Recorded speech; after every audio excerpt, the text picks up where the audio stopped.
Très Bien, bien. alors on va parler de l'hypertension artérielle pulmonaire persistante du nouveau-né. C'est la cause la plus fréquente d'HTAP qu'on voit en pédiatrie.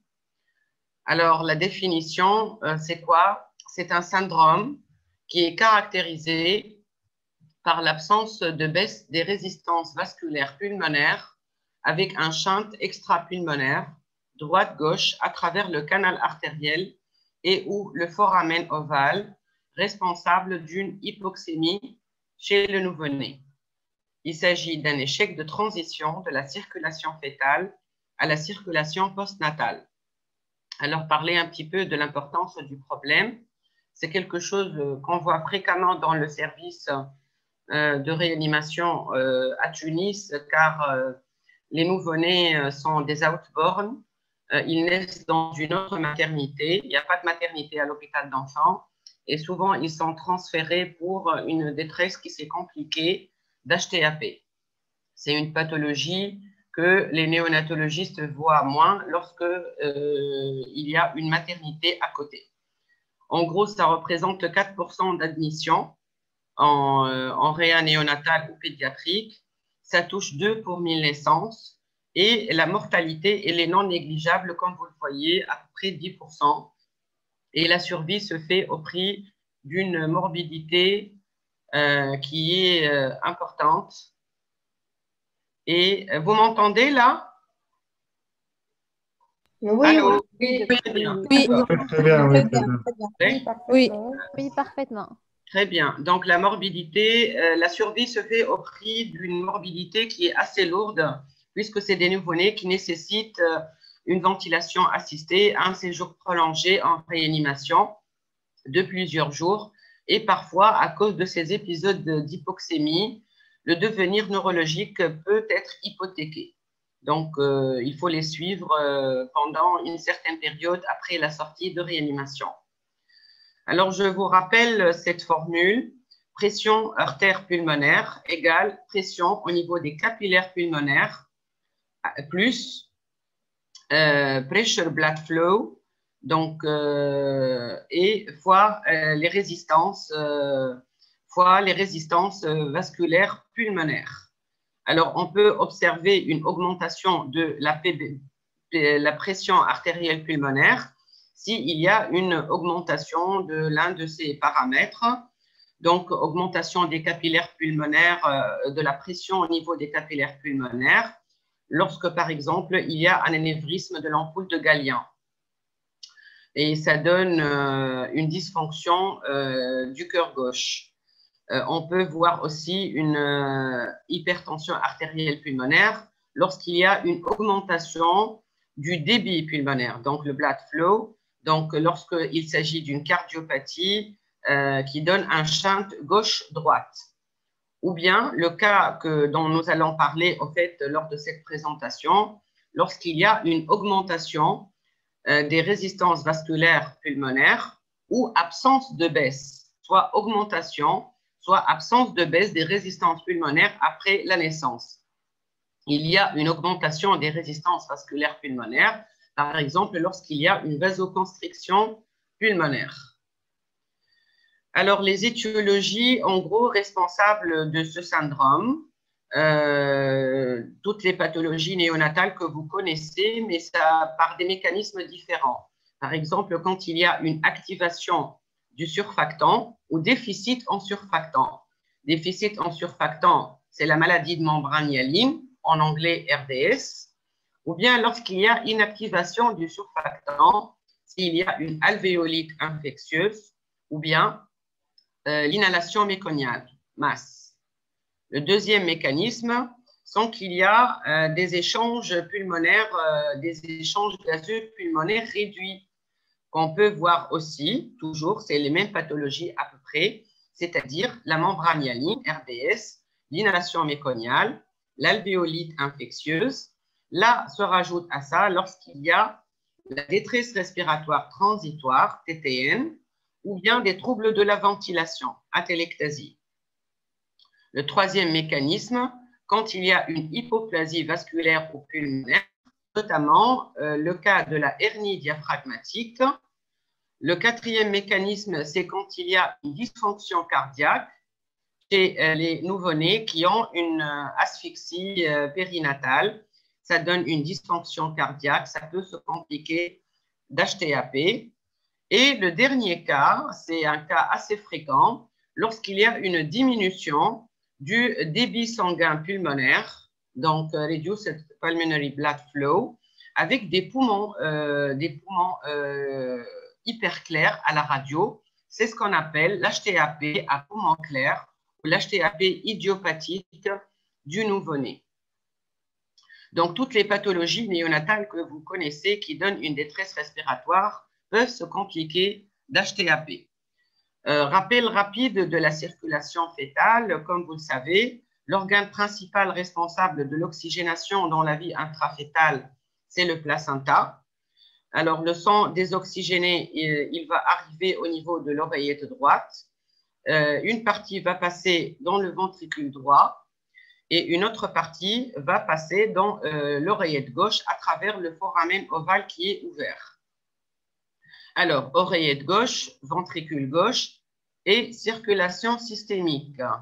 Oreillette droite, ventricule droit, artère pulmonaire.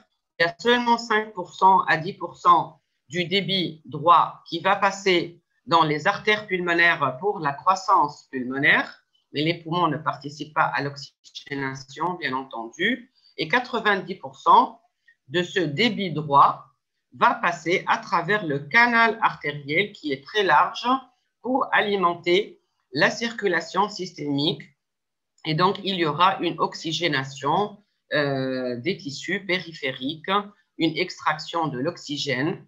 Par la suite, retour du sang désoxygéné à travers les artères ombilicales vers le placenta et ainsi de suite. Donc, c'est une circulation essentiellement à cœur droit. Mais comme vous le voyez ici, le débit cardiaque, le débit systémique, c'est un débit droit plus un débit gauche. Donc, c'est un débit qui est très important. Alors, qu'est-ce qui se passe lors du passage de la circulation anténatale à la circulation postnatale? Il y a ce qu'on appelle la circulation transitionnelle. Et on va passer d'une circulation avec un circuit où il y a une seule résistance, ce sont les résistances vasculaires systémiques. On a le débit droit et le débit gauche qui va alimenter la circulation systémique. On va passer à ce type de circuit où maintenant il y a une baisse des résistances pulmonaires et comme vous le savez, le sang va passer vers les artères pulmonaires, vers les poumons et c'est les poumons qui reprennent le relais pour l'oxygénation, pour l'hématose. Et par la suite, il y a le sang qui est oxygéné, qui va retourner vers l'oreillette gauche, ventricule gauche et circulation systémique. Ça, c'est la circulation postnatale que vous connaissez. Et entre ces deux-là, il y a ce qu'on appelle la circulation transitionnelle, c'est-à-dire le foramen ovale qui est là, et le canal artériel qui est là vont se fermer. Il y a d'abord une fermeture qui est fonctionnelle, c'est-à-dire il n'y a plus de passage de sang, ça ne passe pas. Mais par la suite, c'est une fermeture qui est anatomique. Et le canal artériel donnera plus tard ce qu'on appelle le ligament artériel. Alors, qu'est-ce qui se passe lorsqu'on a une HTAP?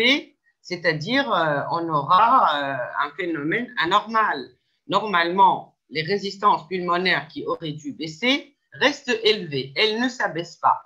N'importe quel facteur iatrogène peut être responsable de ça ou un facteur intrinsèque, soit les pathologies dont j'ai parlé tout à l'heure ou bien d'autres circonstances comme l'hypothermie, l'hypoglycémie, acidose métabolique, asphyxie, tout ça va être responsable d'une absence de baisse des résistances vasculaires pulmonaires. Ils vont rester élevés et donc le sang ne va pas passer normalement de l'artère pulmonaire vers les poumons, mais il y a une partie qui va passer à travers le canal artériel pour rejoindre la circulation systémique et c'est pour ça que c'est schématisé en mauve, c'est-à-dire que le sang va être cyanosé, il y a un mélange de sang oxygéné qui provient du cœur gauche et de sang désoxygéné qui provient du cœur droit à travers le canal artériel. Alors, autant c'est assez facile de comprendre les phénomènes macro si on s'intéresse à ce qui se passe dans les phénomènes moléculaires. Et c'est important pour comprendre par la suite la prise en charge. Il faut savoir qu'il y a principalement 6 voies d'interaction. Il y a la voie nitrique oxyde ou le monoxyde d'azote, de la guanylyl cyclase, GMP cyclique, la voie des prostaglandines, la voie C, c'est la voie ROA-rokinase, la voie D, c'est la voie de l'endothéline, et la voie E, c'est la voie des radicaux libres. Et comprendre ces voies d'interaction ont permis de trouver, en fait, les traitements, notamment le héno, là, on parle de héno endogène. Par la suite, comme vous le savez, le héno inhalé, donc le monoxyde d'azote inhalé, constitue avec l'oxygène les principaux vasodilatateurs pulmonaires utilisés comme moyen thérapeutique. Vous avez ici une coupe vasculaire d'un capillaire pulmonaire. Alors, en gris, c'est l'endothélium. En rose, c'est la cellule musculaire lisse. Et là, c'est le tissu conjonctif. Alors, tout ce qui est encadré en rouge, ce sont les voies de la vasoconstriction. Et tout ce qui est encadré en bleu, c'est la voie de la relaxation, de la vasodilatation. Alors, on va commencer par le plus simple, c'est le héno endogène. Alors, comment il est fabriqué, cet héno endogène qui est vasodilatateur? En fait, il y a une transformation au niveau de la cellule endothéliale de la L-arginine en L-citrulline sous l'action d'une enzyme qui est la hénosynthétase en héno. Et ce héno, il va agir au niveau de la cellule musculaire lisse en stimulant une autre enzyme qui s'appelle la guanylyl cyclase. Et cette guanylyl cyclase va transformer la GTP en GMP cyclique. Et c'est la GMP cyclique qui a une action vasodilatatrice. Cette GMP cyclique, elle est par la suite dégradée par une enzyme qui s'appelle la phosphodiestérase 5 en 5'-GMP. Et donc, à partir de là, il y a un traitement qu'on verra sur la deuxième plaque qui est l'inhibiteur de la phosphodiestérase 5 et qui a pour action vasodilatatrice au niveau de la vasculature pulmonaire.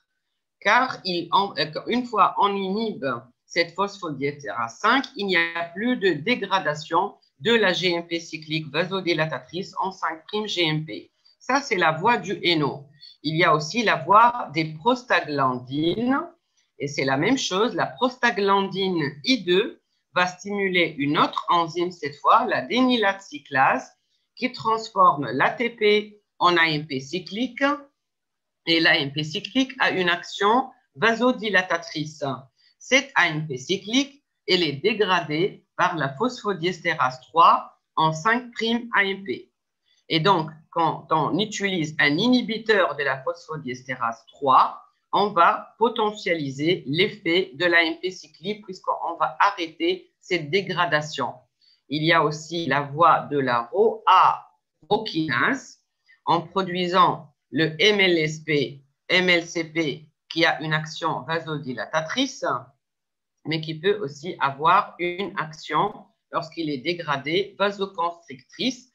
Et la voie de l'endothéline, cette fois, l'endothéline, alors elle est intéressante parce qu'elle peut produire deux effets contraires.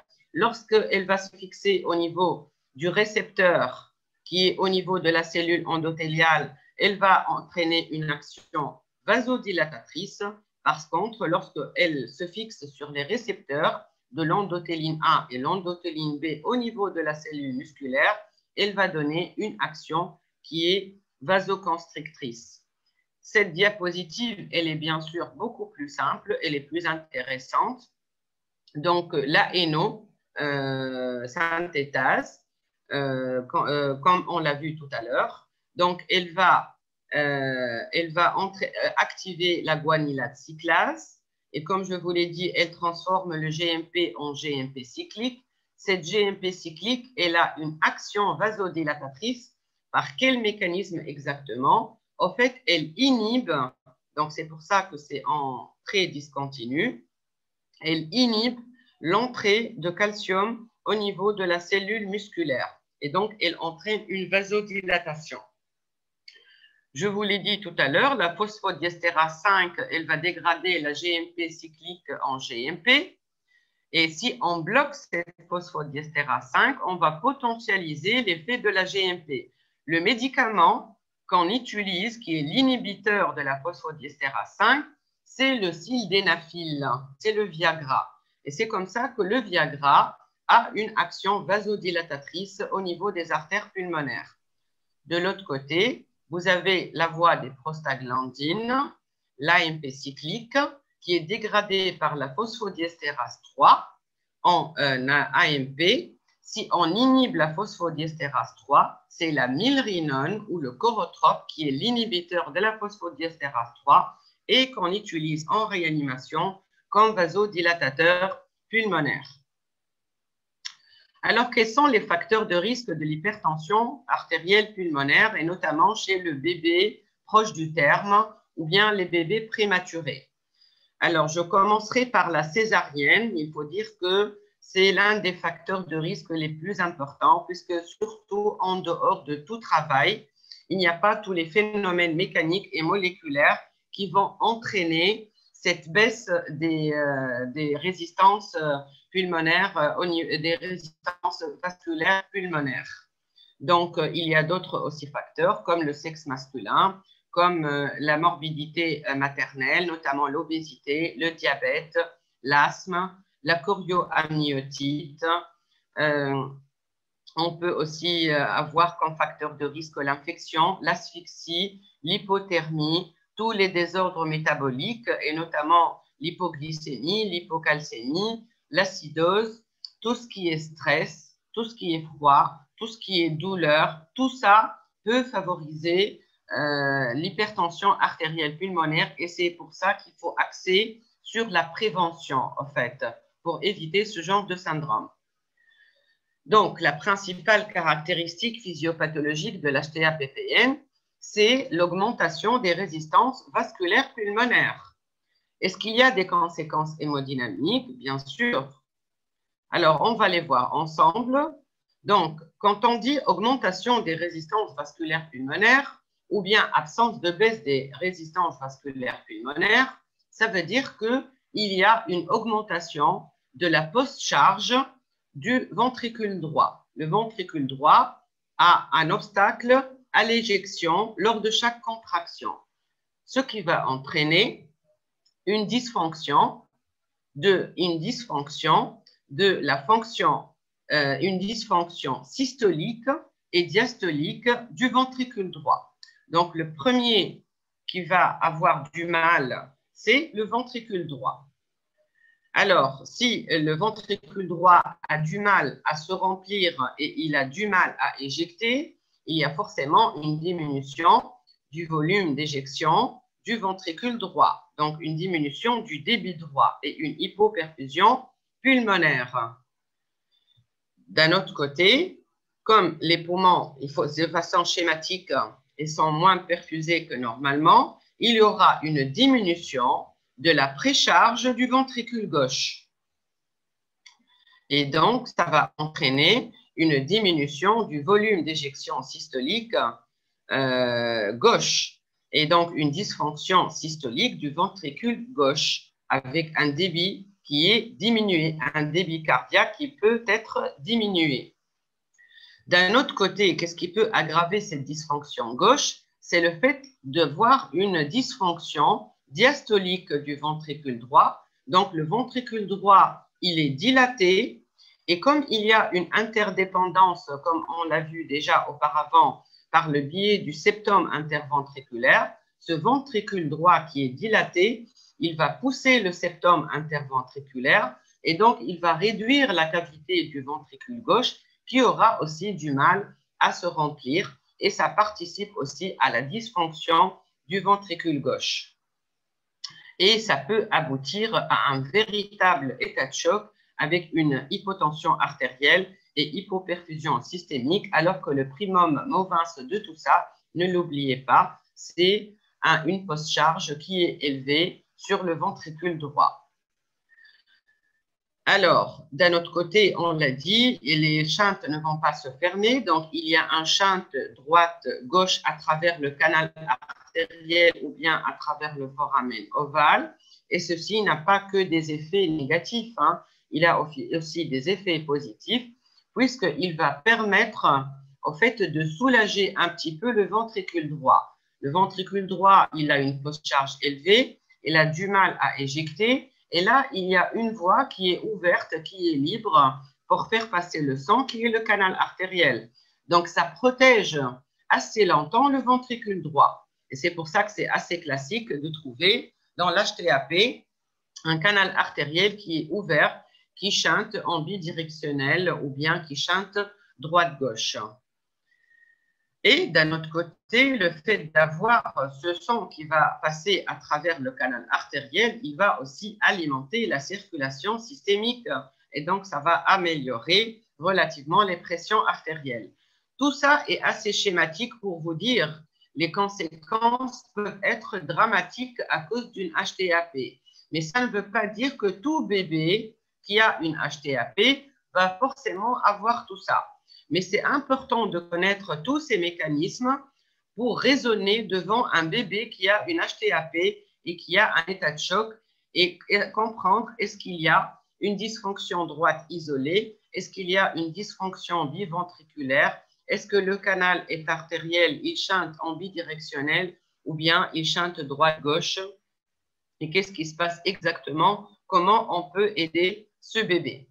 Donc, il y a une discordance entre le phénotype et entre le phénotype clinique et le phénotype hémodynamique. Alors, schématiquement, c'est ce que j'étais en train de vous dire. En fait, vous savez que la circulation veineuse rejoint l'oreillette droite, ventricule droit, pour passer au niveau de l'artère pulmonaire vers les poumons. Alors, il y a tout simplement un obstacle au passage. Il y a des résistances vasculaires pulmonaires qui sont élevées, donc une post-charge élevée sur le VD. Donc, en fait, toutes ces voitures qui sont là vont avoir du mal à passer. Tous les péages sont fermés, il y a un seul péage, donc forcément, il y a un embouteillage. Et donc, ce qui va aboutir à une situation dramatique si la situation se poursuit et qu'il n'y a pas d'autres péages qui ouvrent, il y aura une dysfonction systolique et diastolique et le ventricule droit ne pourra pas se remplir plus, il va être dilaté et donc il y aura quand même quelques voitures rouges oxygénées qui vont passer à travers les veines pulmonaires, oreillette gauche, ventricule gauche et circulation systémique. Mais si c'est peu de voitures, on aura un état de choc et on aura une hypoperfusion systémique. Et c'est là que le canal artériel, il vient d'abord soulager un petit peu le travail du ventricule droit et aussi il fait passer quelques voitures désoxygénées, mais qui améliorent quand même la circulation systémique. Et on peut avoir le plus souvent d'ailleurs des bébés avec une HTAP sévère et une pression artérielle qui est normale. Donc, il ne faut surtout pas fermer le canal artériel quand vous le trouvez ouvert en cas de HTAP. S'il est ouvert, c'est qu'il a les raisons d'être. Ce n'est pas comme le cas du prématuré où il y a une persistance du canal artériel, ce n'est pas du tout ça. Donc, en cas d'HTAP, un canal ouvert, il faut le respecter. Il va se fermer tranquillement et progressivement. Bien au contraire, parfois, comme la situation suivante, lorsqu'il y a un choc cardiogénique et qu'à l'échographie, on a un canal fermé, parfois, on a recours à des médicaments qui ouvrent le canal artériel pour justement soulager le ventricule droit et améliorer la circulation systémique. Alors, les types de chocs qu'on peut voir dans l'HTAP, c'est tout type de choc, en fait. Mais le plus souvent, c'est un choc qui est obstructif. On parle de choc obstructif car il y a un obstacle à l'éjection. Donc, un choc obstructif droit. Ça, c'est le cas le plus fréquent et c'est les cas qui répondent le mieux au monoxyde d'azote inhalé. Dès qu'on met un vasodilatateur pulmonaire, les choses vont s'améliorer. Ça va faire baisser les résistances vasculaires pulmonaires et ça va soulager le cœur droit. Mais parfois, on a aussi un choc qui est cardiogénique, notamment si le canal artériel est fermé et si le choc est vasoplégique avec des résistances vasculaires systémiques basses, il faut rechercher une infection associée. Alors, la responsabilité des conséquences hémodynamiques sur le phénotype clinique est mal comprise jusque-là et la sévérité du phénotype dépend de la sévérité et la durée du trouble primaire.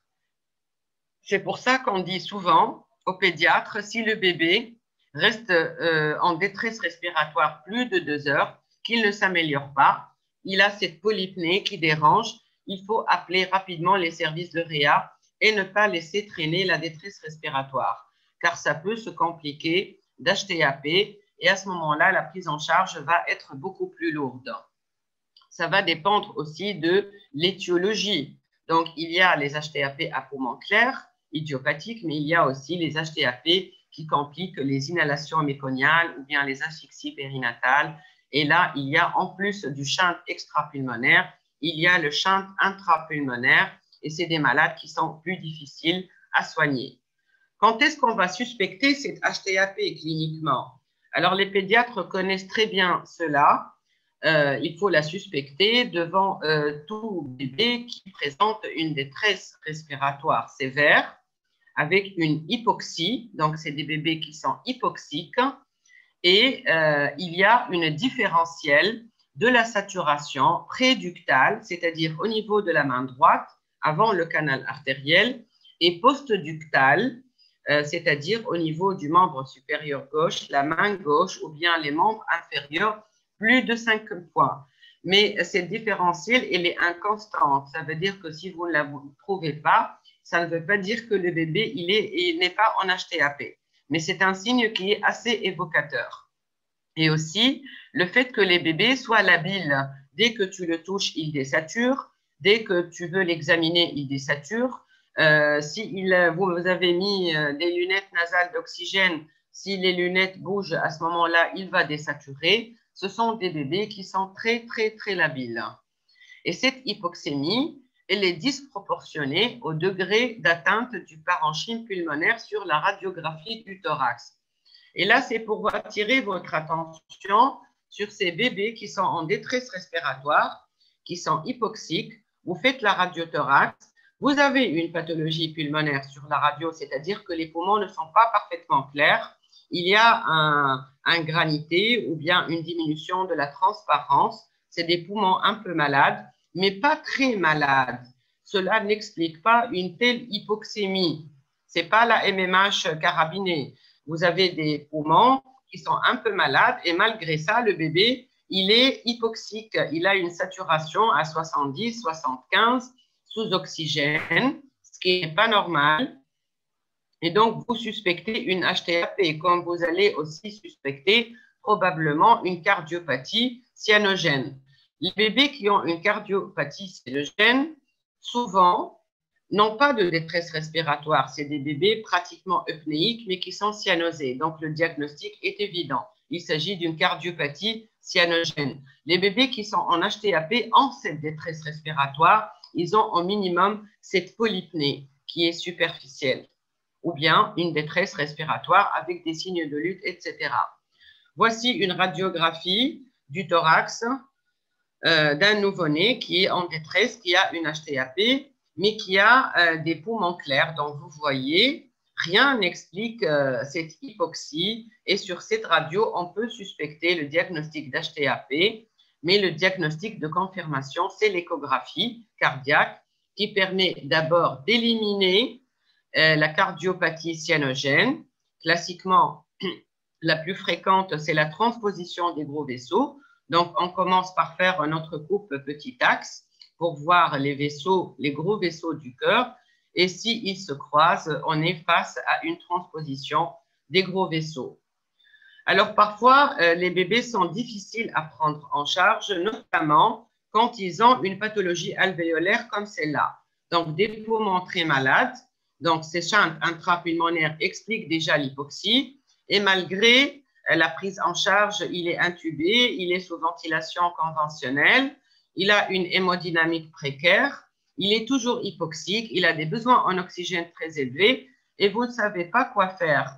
Est-ce que c'est des bébés qui vont avoir besoin de vasodilatateurs pulmonaires, c'est-à-dire on a besoin de faire un recrutement vasculaire, ou bien on a besoin de faire un meilleur recrutement alvéolaire grâce par exemple à l'oscillation haute fréquence. Voilà, donc souvent on se pose cette question et honnêtement la réponse n'est pas toujours évidente et on fait appel à l'échographie qui est le gold standard qui permet d'éliminer la cardiopathie congénitale cyanogène, qui permet de poser le diagnostic positif de l'HTAP et qui permet d'étudier la fonction cardiaque droite et gauche et s'il y a un état de choc, par quelle drogue on doit commencer notre soutien hémodynamique. Alors, est-ce que vous me suivez jusque-là? Oui. Oui. Oui. Très bien. OK. Alors, donc, l'échographie cardiaque, elle permet d'estimer l'HTAP, et là, je dis bien estimer, pas calculer, hein, estimer. L'estimation, elle est variable en fonction de l'opérateur, elle est opérateur dépendant, et aussi, elle est variable dans le temps, c'est-à-dire qu'il y en a un qui peut trouver 50 mm Hg, l'autre, il va trouver 40, 45. Ça ne veut pas dire que l'un d'eux est fautif, mais c'est une évaluation instantanée et qui est opérateur dépendant. Alors, estimer l'HTAP se fait à travers la fuite tricuspide, classiquement, ou aussi à travers le canal artériel, ou bien à travers la fuite pulmonaire. On va évaluer la qualité du shunt, ou la direction plutôt du shunt à travers le canal artériel et à travers le foramen ovale. Est-ce que ça chante droite-gauche? Est-ce que ça chante des fois droite-gauche, des fois gauche-droite? Donc, c'est ce qu'on appelle en bidirectionnel. Ça chante dans les deux sens. Et la même chose se fait, la même évaluation se fait à travers le foramen ovale. On va faire une évaluation du septum interventriculaire. Est-ce que le septum, il est plat? Est-ce qu'il est paradoxal? Donc, qu'il soit plat ou paradoxal, ça oriente d'emblée vers une HTAP qui est au moins isosystémique. C'est-à-dire que quand je dis isosystémique, c'est-à-dire la PAPS, elle est pratiquement égale à la pression artérielle systémique que vous avez au brassard. Par contre, quand on parle d'HTAP suprasystémique, c'est-à-dire qu'elle dépasse la pression au niveau de l'aorte, donc la pression artérielle systémique. Et dans ce cas, en général, le shunt, il est droite-gauche. Et les enfants sont très hypoxiques. On va aussi évaluer le flux de l'artère pulmonaire. On peut calculer le débit cardiaque droit, comme on a l'habitude de calculer le débit cardiaque gauche. On peut aussi calculer le débit cardiaque droit et aussi parfois, rien qu'en regardant l'aspect du flux de l'artère pulmonaire, on peut deviner s'il s'agit d'une HTAP sévère ou pas. Et il y a certains rapports et certaines mesures qu'on fait pour apprécier cette HTAP et pour évaluer son retentissement. Alors maintenant, je vais faire un défilé de plusieurs groupes échographiques pour vous montrer un petit peu, parce qu'on ne peut pas parler de l'HTAP sans parler de l'évaluation échographique, échocardiographique de l'HTAP. Vous avez ici une coupe parasternale, grand axe. Alors, ce que vous voyez là, c'est le ventricule droit. Ce que vous voyez ici, c'est le ventricule gauche, aorte et oreillette gauche. Et donc, sur cette coupe-là, on voit que le septum interventriculaire, il bombe dans le ventricule gauche, il n'est pas plat, d'accord? Donc là, il prend une partie en systole du ventricule gauche, et donc c'est ce qu'on appelle un septum paradoxal. Et ceux qui ont l'habitude aussi de faire l'écho-cœur voient bien que ce ventricule droit, il est dilaté. Donc, cette coupe me permet déjà d'apprécier ces deux éléments-là. Par la suite, on fait une coupe en mode TM, donc ventricule droit, ventricule gauche, et par la coupe en mode TM, sur le parasternal grand axe, on peut calculer la fraction de raccourcissement systolique, la fraction de raccourcissement du ventricule gauche en diamètre pour déduire la fraction d'éjection du ventricule gauche. Et comme vous le savez, une FEVG qui est inférieure à 50%, à 55%, veut dire qu'il y a une dysfonction systolique du ventricule gauche. Là, sur cette coupe, au fait, ce que vous voyez ici, c'est le flux de l'insuffisance tricuspide. Alors, quand il y a une HTAP, quand les pressions sont augmentées, quand la post-charge est élevée sur le ventricule droit, et ce ventricule droit, il a du mal à éjecter le sang au niveau du ventricule gauche, il y aura forcément une fuite à travers la valve tricuspide du ventricule droit vers l'oreillette droite.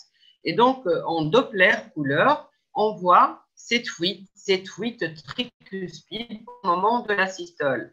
On va mettre donc notre notch ici et on va faire un tir Doppler et ça va nous donner cette image de fuite tricuspide et on va mesurer la vélocité maximale de la fuite tricuspide et cette mesure de la vélocité maximale de la fuite tricuspide nous permet de déduire la PAPS qui répond à une équation très simple, c'est la loi de Bernoulli. La PAPS, c'est 4 vélocités max au carré, donc 4V au carré, plus la pression au niveau de l'oreillette droite, qui est en général, on la met, nous, elle est à 5.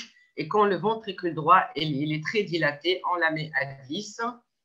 Donc, c'est entre 5 et 10. C'est un système veineux, hein, donc à basse pression. Et donc, vous voyez ici, donc la vélocité maximale, elle est de 3, là c'est 2, là c'est 4, donc là c'est 3, 3,44 mètres par seconde. 4V au carré, c'est 4 fois ça au carré, ça fait 47,43.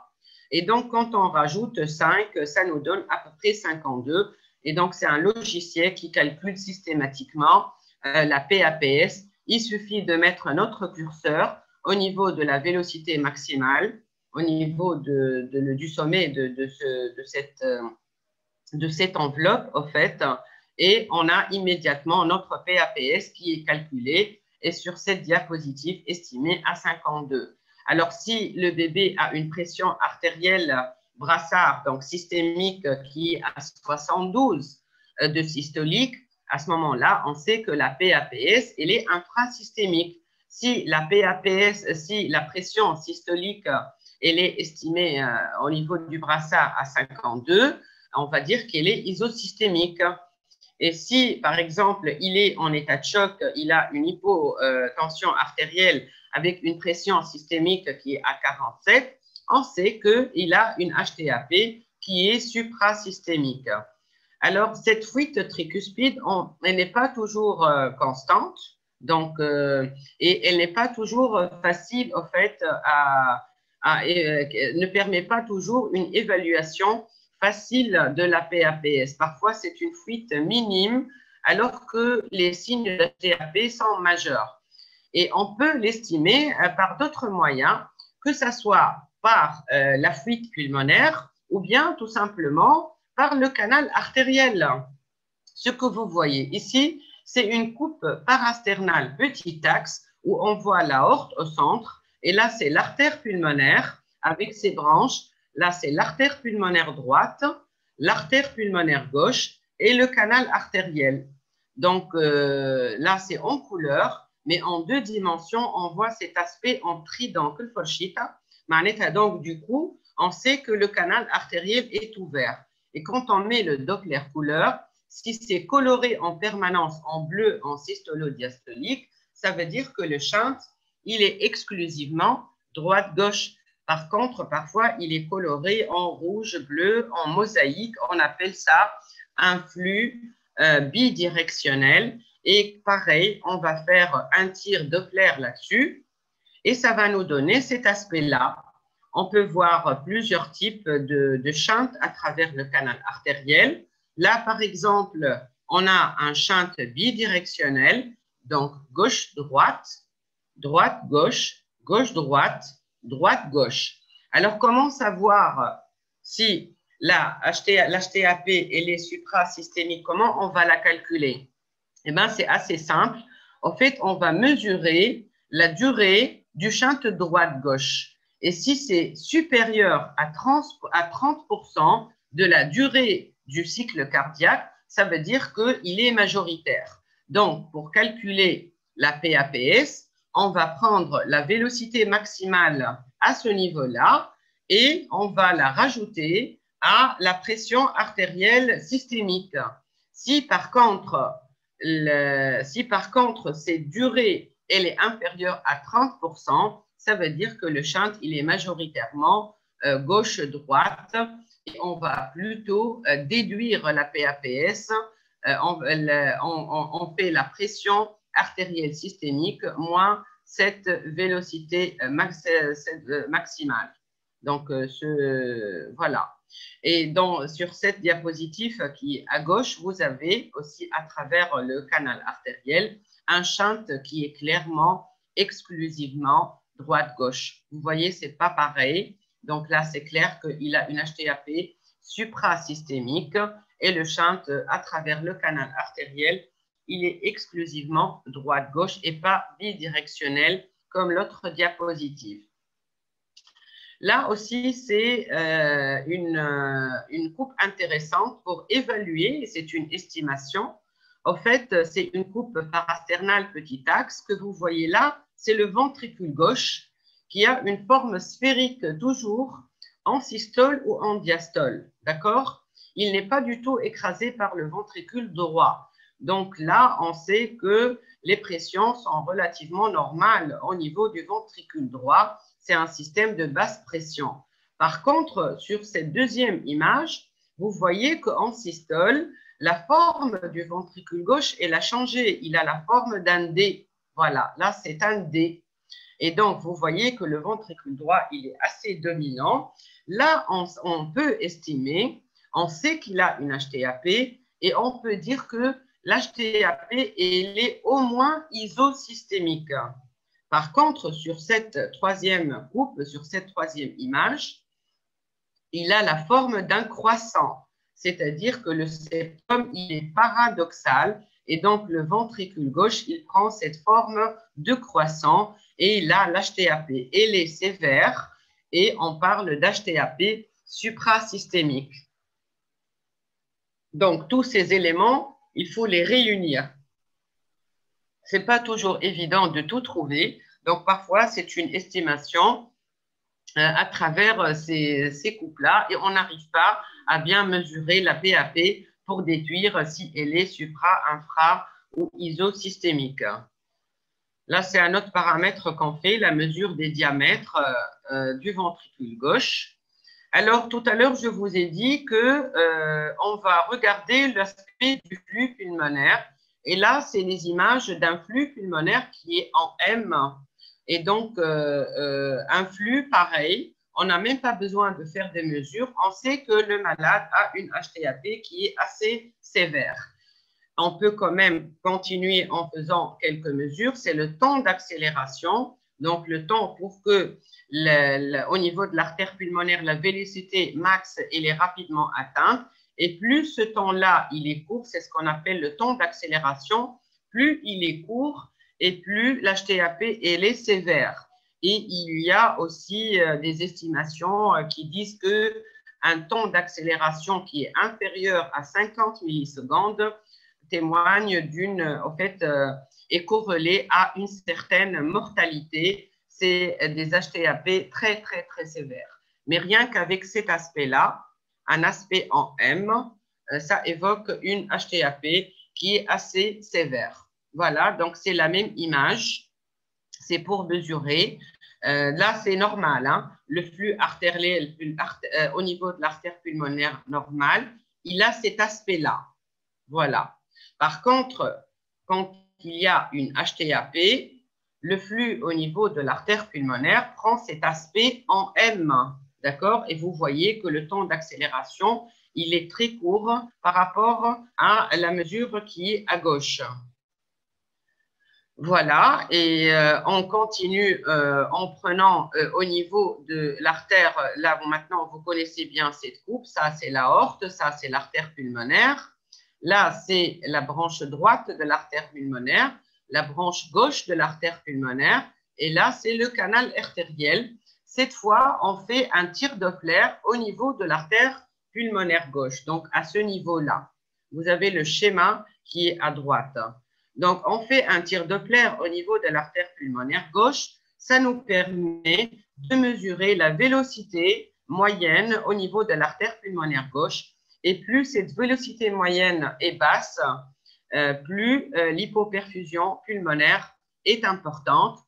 Et je finis par cette coupe qui est assez simple.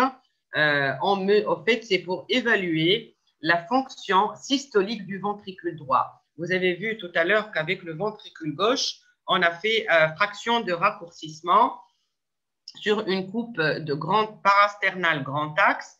Là, on est sur une autre coupe, donc une coupe 4 cavités où on voit le ventricule gauche, ventricule droit, oreillette droite, oreillette gauche, et on va mesurer la course de l'anneau tricuspide pendant la systole. Et normalement, c'est à peu près égal à 1 cm chez le nouveau-né. Quand c'est très diminué, donc en mode TM, là c'est un mode TM pour mesurer ces distances. Donc systole, diastole. On mesure cette distance parcourue par l'anneau tricuspide lors d'une contraction. Et on a des références en fonction du terme, en fonction de l'âge. C'est mesuré à tout âge, hein, même chez l'enfant, pour évaluer. Là, ça donne une idée sur la fonction systolique du ventricule droit. Parfois, la tension du bébé est normale, la circulation, tous les éléments cliniques pour évaluer l'hémodynamique du bébé sont dans les limites de la normale, alors que lorsqu'on fait l'échographie cardiaque, on trouve une dysfonction systolique du ventricule droit avec un TAPS qui est très diminué. À ce moment-là, on va mettre sous inotrope, sous dobutamine pour améliorer la fonction cardiaque droite. On ne va pas attendre jusqu'à ce que le bébé chute sa pression artérielle. Voilà, donc maintenant on arrive au traitement. Alors pour les traitements, il y a des mesures générales qu'on va entamer chez tout nouveau-né, chez tout bébé qui a une HTAP. Bien sûr, c'est des bébés qui sont hypoxiques, qui ont besoin d'oxygène, donc qui sont en détresse respiratoire grave, donc ils vont être ventilés. Ils peuvent avoir besoin d'un support hémodynamique, mais aussi il y a des mesures spécifiques. Ce sont les vasodilatateurs du lit pulmonaire et le plus connu de tous, c'est le NO inhalé. Alors, les mesures générales, c'est très important de les connaître et de les appliquer. Donc, il faut préserver le bébé de toute hypothermie. Donc, on va les réchauffer. Ils doivent être normothermes, en normoglycémie, en normocalcémie. Il faut éviter les stimuli nociceptifs. Il faut qu'ils soient bien sédatés. Et c'est à peu près des bébés qui sont techniquement, comme je vous l'ai dit, c'est des techniques assez lourdes. Donc, c'est des bébés qui ont une sonde d'intubation, qui ont un cathéter veineux ombilical, un cathéter artériel pour les prélèvements sanguins, pour ne pas piquer l'enfant 2 à 3 fois par jour parce qu'on va contrôler la gazométrie. C'est des bébés qui ont donc tous les éléments de surveillance que vous connaissez. Et bien sûr, on doit toujours veiller à ce que la saturation au niveau de la main droite soit entre 90 et 97%. On peut en même temps monitorer la saturation au niveau du membre inférieur pour surveiller ces différentiels.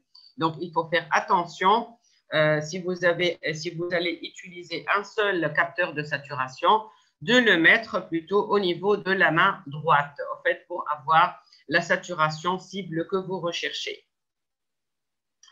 Alors, quand les bébés ont une pathologie pulmonaire associée, ils ont parfois besoin d'un recrutement alvéolaire plus important. On peut les mettre sous oscillation haute fréquence par sensor Medix ou autre ventilateur pour améliorer le recrutement alvéolaire, pour améliorer leur index d'oxygénation et ça améliore aussi l'action du héno inhalé. Quand ils sont en défaillance hémodynamique, il faut avoir des objectifs, même en dehors de l'échographie cardiaque, si on n'a pas la possibilité d'utiliser l'échographie cardiaque pour savoir de quoi a besoin exactement le nouveau-né. On peut donner 1 ou 2 bolus de sérum physiologique pour remonter sa tension artérielle s'il est en hypotension, mais pas plus que ça, il ne faut pas trop les surcharger. Nous, en général, on ne donne pas plus qu'un bolus de sérum physiologique et de plus en plus, en fait, on évite de les remplir. On fait une prise en charge éco-guidée. C'est généralement des enfants qui ne sont pas vraiment hypovolémiques. Et la première drogue, si l'enfant a besoin de drogue vasoactive, c'est la dobutamine. C'est un inotrope positif qu'on va mettre à la dose de 10 gamma kilominutes. Nous, dans le service, on ne met pas plus que 10 gamma kilominutes pour la dobutamine. Si on a besoin d'un autre inotrope, à ce moment-là, on va discuter soit la milrinone, qui est un bon vasodilatateur, comme je vous l'ai expliqué auparavant, ou bien l'adrénaline. Parfois, on a recours à la noradrénaline quand les pressions artérielles sont très basses. Donc, c'est un vasoconstricteur. Et ça va, vasoconstricteur, donc ça va augmenter la pression artérielle systolique et ça va inverser le shunt à travers le canal artériel. Et certaines équipes ont publié que la noradrénaline a aussi une action au niveau de l'artère pulmonaire et aurait une action vasodilatatrice pulmonaire, mais ça n'a pas été validé par tout le monde. Alors, donc la dopamine, on ne l'utilise pas du tout. Donc, c'est une drogue qui est vasoconstrictrice de l'artère pulmonaire. Maintenant, le vasodilatateur pulmonaire par excellence, c'est le héno inhalé. Il faut le mettre à la dose de 20 ppm et puis on fait une tétration, c'est-à-dire il y a les très bons répondeurs qui vont améliorer leur saturation et on va baisser la FiO2. Au bout de 6 heures, si ce sont de bons répondeurs, on va baisser à la dose de 10 ppm, puis progressivement pour arrêter au bout de 24-48 heures, donc maximum de 72 heures. Voilà, et s'il n'y a pas de réponse au héno inhalé, situation extrêmement rare, on peut avoir recours au sildenafil à la dose de 0,5 à 2 mg par kilo toutes les 6 heures. Il y a d'autres vasodilatateurs, mais qui ne sont pas utilisés en Tunisie. Voilà, en gros, ce qu'on peut dire sur l'HTAP. Donc, comme vous l'avez bien compris, la transition circulatoire, c'est un véritable challenge pour le nouveau-né. L'échec induit par la iatrogénicité doit être prévenu, c'est-à-dire il faut éviter l'hypothermie, l'acidose, l'hypoglycémie, l'hypoxie, et les progrès physiopathologiques et thérapeutiques sont en pleine effervescence concernant les vasodilatateurs pulmonaires, mais le vasodilatateur pulmonaire le plus utilisé actuellement, c'est le héno inhalé. Et je vous remercie.